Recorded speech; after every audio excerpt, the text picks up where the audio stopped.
My name is Carolina, and I'm 45 years old.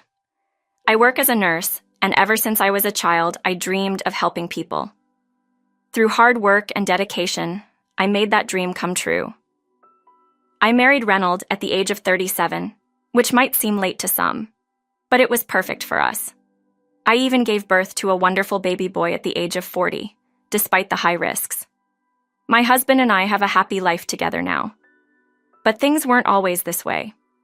About a decade ago, I nearly lost everything: my hopes, my career, and even my will to live. And all of it was because of two people, my sister Elsa and my ex-fiancé Ronnie. It all started when I was 27. I was working at a hospital where Ronnie, a popular doctor, also worked. Ronnie pursued me with persistence, and eventually we started dating. He was charming, good-looking, and adored by many. I was just an ordinary nurse, and I couldn't believe that someone like him would be interested in me. After 2 years of dating, on my 29th birthday, Ronnie proposed to me. I was over the moon. It felt like all my dreams were coming true. But I had a lingering fear: my sister, Elsa. Elsa was beautiful, much more striking than me, and she knew it. She had a difficult personality and a bad habit of stealing attention, especially from men. She often ridiculed me for my looks, telling me I wasn't attractive enough and belittling my achievements. The idea of introducing Ronnie to Elsa filled me with dread, but I had no choice. I had to introduce my family to my future husband. Surprisingly, the initial family meeting went well. Elsa was unusually quiet and well-behaved. I allowed myself to relax, thinking that perhaps I had misjudged her. That was until the day she called me. "Ronnie is mine now. He's marrying me," she said with a twisted joy in her voice. I was shocked, confused, and desperate for an explanation. Elsa explained it all so casually. She had met Ronnie during the family dinner, contacted him secretly, and managed to seduce him. They had been seeing each other behind my back and had officially started dating. I immediately called Ronnie, hoping it was some cruel joke, but he confirmed everything. "If I'm going to marry someone, I'd prefer a beauty," he said dismissively. "You were lucky I dated you for 2 years. Stop crying, it's over." He hung up, leaving me shattered. It felt as though my whole world had crumbled in an instant. Elsa had taken the man I loved, and Ronnie had betrayed me in the worst possible way. The aftermath was brutal. Working at the same hospital as Ronnie became unbearable. Everyone knew about our engagement, and now they whispered behind my back about the broken relationship. The pity in their eyes only added to my humiliation.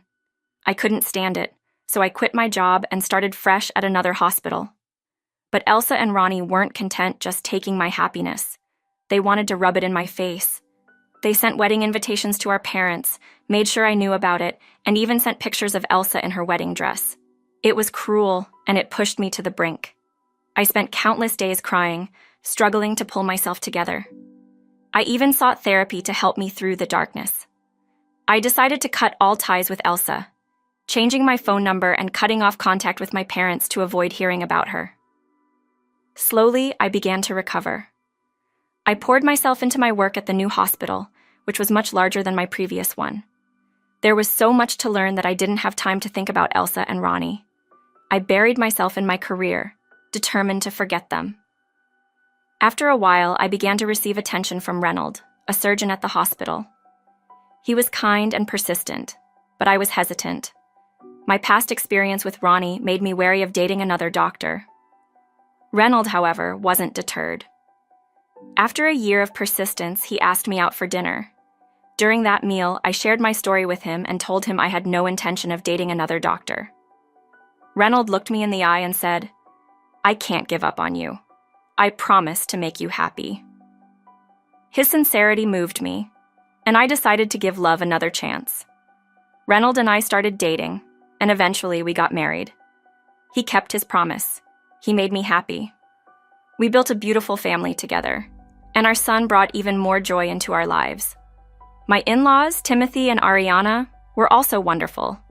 They treated me like their own daughter, and my mother-in-law often helped take care of my son when Reynold and I were busy. I felt blessed, and life seemed perfect. Then one day, everything changed again. It started with an unexpected gift from my in-laws. They offered to take care of our son and insisted that Reynold and I go on a trip. A chance for us to relax, just the two of us. It was our first trip alone since our honeymoon, and we were excited. After checking in at the hotel, we decided to visit the lounge to relax. That's when I heard a familiar voice. "Is that Carolina? It is you, right?" I looked up, and my heart sank. It was Elsa, and beside her was Ronnie. They both looked at me with smug smiles. Elsa's words cut through me like a knife. "Long time no see. Still as plain as ever, huh? Haven't changed a bit, but you sure have aged." The memories of the past rushed back, and I felt paralyzed. I couldn't speak. They taunted me, calling me names, ridiculing me like they always had. Reynold, seeing my distress, gently squeezed my hand. He turned to Elsa and Ronnie and spoke up, his voice calm but firm. "What's the point of throwing insults? You're only embarrassing yourselves." Elsa's face twisted with anger. She grabbed a glass of water from our table and splashed it on me. "Oops, my hand slipped," she said with a smirk. "You look even uglier when you're wet." Ronnie joined in, laughing, looking down on me just like before. But this time, something changed in me. I wasn't that broken woman anymore. I had rebuilt myself, and I had Reynold by my side. I clenched my fists, trying to hold back the urge to lash out. Reynold stepped forward. "Do you know who I am?" he asked, his voice sharp, his eyes intense. Elsa and Ronnie looked at him in confusion, then laughed mockingly. "Who cares who you are?" Elsa said. "You're just as poor as she is." "You should know," Reynold said, his voice calm but full of authority. "I'm Reynold, the future director of the hospital where Ronnie works." Ronnie's face turned pale. "What?" he whispered, his voice barely audible. Reynold continued, "You may have some skills, but I have no intention of keeping someone with your lack of ethics on staff. Consider this your notice." Ronnie started stammering, trying to apologize, but Reynold just shook his head. "It's too late for that." Elsa looked confused, then turned to me with desperation in her eyes. You're going to be the director's wife?" she asked, her voice filled with disbelief. Then, as if trying to grasp at any last hope, she said, "I should remarry your husband. I'd make a better director's wife than you." Her words were outrageous, and they fueled a fire inside me. "Enough!" I snapped. "You can't keep treating people like they're objects. You think beauty will get you everything, but you're wrong. You're not above anyone." Reynold added, "Even if I were paid, I'd refuse you." Elsa's face turned red with shock and anger. As we were about to leave, Reynold looked at them one last time. "By the way, a TV doctor causing a scene like this? You should know that half the restaurant was filming you. I hope you're ready for the backlash." Elsa and Ronnie looked around, finally noticing the people who had their phones out, recording everything. Their faces went pale, and they began pleading with the people to stop filming. Reynold and I walked away, leaving them to deal with the consequences of their actions. The next day, as we were checking out of the hotel, I expected to see Elsa and Ronnie again, but they were nowhere to be found. Later, Reynold filled me in on what had happened. After we left, Ronnie had submitted his resignation, knowing he couldn't face Reynold at the hospital anymore. Videos of Elsa and Ronnie causing the scene had spread online, and they became targets of ridicule. Their jobs, their reputations, everything crumbled. It was over for them. As for me, I joined Reynold at the hospital where he was training to become the director. We worked together, supporting each other both professionally and personally. I found fulfillment not only in my career, but also in the love and support of my husband and our son. I had faced betrayal, pain, and humiliation, but I had overcome it all. And now, I was finally living the life I deserved, a life filled with love, respect, and happiness.